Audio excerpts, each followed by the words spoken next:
आखिर जाग गया चंद्रयान-3 का विक्रम लैंडर। प्रज्ञान रोवर ने चांद पर फिर से काम करना शुरू कर दिया है। सभी भारतीय 22 सितंबर के दिन का इंतजार कर रहे थे, जो कि बीत चुका है, और लोगों को चंद्रयान-3 के जागने की खबर नहीं मिली है। ऐसे में लोगों के मन में काफी ज्यादा सवाल उठने लगा है कि क्या चंद्रयान-3 का विक्रम लैंडर जाग उठा है या फिर चांद पर पड़ रही कड़कती ठंड में नष्ट हो चुके हैं। इन सभी सवालों के सटीक जवाब जानने के लिए बने रहे वीडियो के अंत तक। आज के इस वीडियो में हम आपको सही और सटीक जानकारियां देने वाले हैं, क्योंकि चांद पर रात के समय का तापमान लगभग -250 डिग्री सेल्सियस के करीब पहुंच जाता है। ऐसे में विक्रम लैंडर का सरवाइव कर पाना पहले से ही बहुत मुश्किल माना जा रहा था, लेकिन फिर भी इसरो के वैज्ञानिकों ने बताया था कि अभी चंद्रयान-3 को सुला दिया गया है और जैसे ही 22 सितंबर होगी उस दिन चंद्रयान-3 के विक्रम को जगाने का प्रयास किया जाएगा। लेकिन जिस दिन का करोड़ भारतीय बेसब्री से इंतजार कर रहे थे, वह दिन बीत चुका है।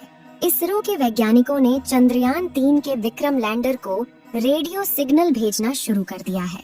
दोस्तों, करोड़ों भारतीय 22 सितंबर के दिन का बेसब्री से इंतजार कर रहे थे, क्योंकि 22 सितंबर भारतवासियों के लिए बहुत ही खास होने वाला था।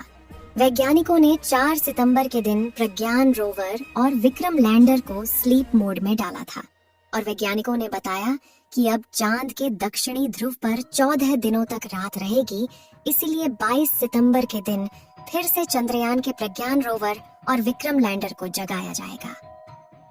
चंद्रयान-3 का प्रमुख मकसद चांद की सतह पर सॉफ्ट लैंडिंग करना था और उसके बाद 14 दिनों तक चांद की सतह पर जानकारियां इकट्ठा करके वैज्ञानिकों तक भेजना था। लेकिन आपको बता दें कि चंद्रयान-3 के प्रज्ञान रोवर ने मात्र 10 दिनों तक ही चांद पर एक्सपेरिमेंट किया था, और विक्रम लैंडर ने लगभग 12 दिनों तक चांद की सतह पर एक जगह खड़े होकर चांद की धरती का तापमान, प्लाज्मा रेडिएशन और भूकंप के बारे में जानकारियां इकट्ठा करके वैज्ञानिकों तक भेजी थी। केवल 10 दिनों के एक्सपेरिमेंट में ही चांद पर ढेर सारे तत्वों की खोज कर ली थी, जिनमें ऑक्सीजन और सल्फर समेत कैल्शियम, आयरन, टाइटेनियम, मैंगनीज और सिलिकॉन जैसे अन्य तत्व मौजूद थे। प्रज्ञान रोवर ने चांद की सतह पर सल्फर की खोज की, और इसलिए चांद की सतह पर सल्फर की खोज करने वाला दुनिया का पहला देश बन गया। चंद्रयान-3 का एक और बड़ा मकसद था, जो कि चांद पर पानी की खोज करना था, लेकिन जैसा कि आपको मालूम होगा कि चंद्रयान-3 के प्रज्ञान ने चांद की सतह पर पानी को नहीं ढूंढ पाया था, क्योंकि प्रज्ञान रोवर को लगभग 14 दिनों तक काम करना था, लेकिन इसमें केवल 10 दिनों तक ही काम किया, और इस समय यह विक्रम लैंडर से लगभग 105 मीटर की दूरी पर उपस्थित है, लेकिन इसे कम से कम 500 मीटर तक की दूरी पर जाकर रिसर्च करना था। इस समय हमारे चंद्रयान का विक्रम लैंडर और प्रज्ञान रोवर दक्षिणी ध्रुव पर मौजूद है। चांद की दक्षिणी ध्रुव पर 22 सितंबर के दिन सुबह होना शुरू हो गई थी, और इस समय चांद की दक्षिणी ध्रुव पर उजाला हो गया है, और चांद की किरण भी प्रज्ञान रोवर और विक्रम लैंडर के सोलर पैनल पर पड़ने लगी है। आप सोच रहे होंगे कि विक्रम लैंडर जाग चुका होगा, लेकिन आपको बता दे, ऐसा नहीं है। अभी भी चांद की धरती पर गहरी नींद में सो रहा है। इसका सबसे बड़ा कारण यह है कि इसरो के वैज्ञानिक 22 सितंबर के दिन चंद्रयान-3 के सिग्नल भेजने का इंतजार कर रहे थे। वैज्ञानिकों को इसका इंतजार था कि अगर विक्रम लैंडर चांद पर -250 डिग्री सेल्सियस की कड़ाके की ठंड से बचा होगा, तो वह हमारे पास खुद ही सिग्नल भेजेगा कि हम अभी भी सही सलामत बचे हुए हैं। लेकिन वैज्ञानिकों का 22 सितंबर का इंतजार भी खत्म हुआ, लेकिन विक्रम लैंडर ने कोई भी सिग्नल नहीं भेजा। आपको बता दें कि इसका मतलब यह नहीं है कि चंद्रयान-3 का विक्रम लैंडर कभी भी नहीं जागेगा। जैसा कि हमने बताया कि चांद पर 14 दिनों की रात होती है, जिसके कारण वहां का तापमान काफी ज्यादा घट जाता है, और 14 दिनों में लगभग घटकर -250 डिग्री सेल्सियस तक पहुंच जाता है। अगर इतने तापमान में किसी भी इलेक्ट्रॉनिक इंस्ट्रूमेंट को रख दिया जाए, तो उसका दोबारा से काम कर पाना नामुमकिन होता है। लेकिन वैज्ञानिकों को इसके बारे में पहले से पता था, इसलिए विक्रम लैंडर और प्रज्ञान रोवर की बैटरी और उसके इलेक्ट्रॉनिक इंस्ट्रूमेंट को काफी ज्यादा इंसुलेटर जैसे पदार्थ का इस्तेमाल करके बनाया था, जिससे कि चांद पर कड़ाके की ठंड में भी इनके इलेक्ट्रॉनिक इंस्ट्रूमेंट सही सलामत बने रहे और जैसे ही चांद पर सुबह हो दोबारा से काम कर सके। चांद पर 20 सितंबर के दिन सुबह हो गई थी और 22 सितंबर के दिन चांद थोड़ा थोड़ा धरती से दिखना भी शुरू हो गया था। वैज्ञानिक 22 सितंबर का इंतजार इसलिए कर रहे थे क्योंकि चांद धरती से दिखने लगे, जिससे कि चांद पर उपस्थित चंद्रयान 3 से आसानी से संपर्क किया जा सके। लेकिन आपको बता दें कि वैज्ञानिकों ने 22 सितंबर के दिन चंद्रयान 3 को सिग्नल नहीं भेजा।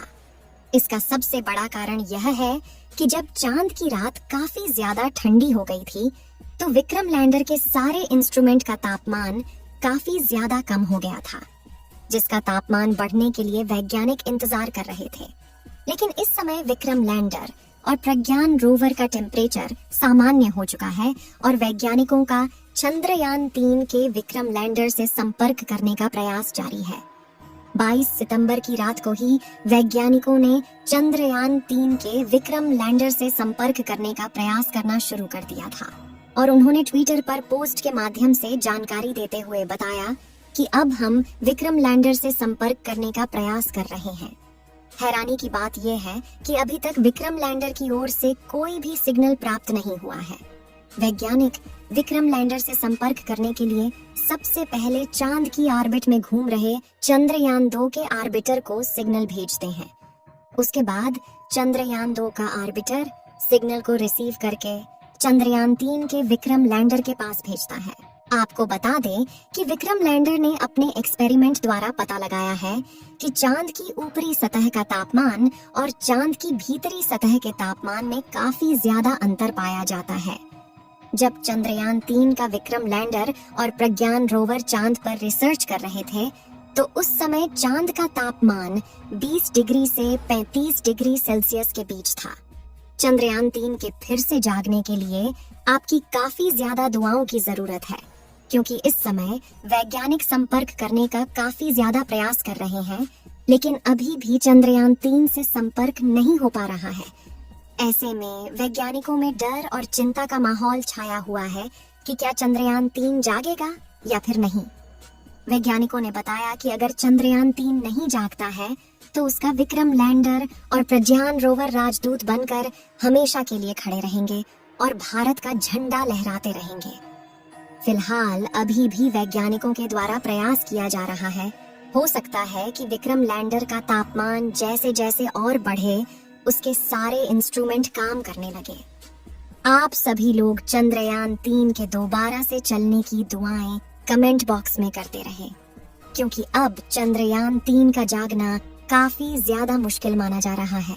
आप सभी लोग चंद्रयान 3 के दोबारा से चलने की दुआएं कमेंट बॉक्स में करते रहे, क्योंकि अब चंद्रयान 3 का जागना काफी ज्यादा मुश्किल माना जा रहा है। इस वीडियो को एक लाइक जरूर करें और अपने मित्रों तक इस वीडियो को शेयर करें, ताकि उन्हें भी जानकारी मिल सके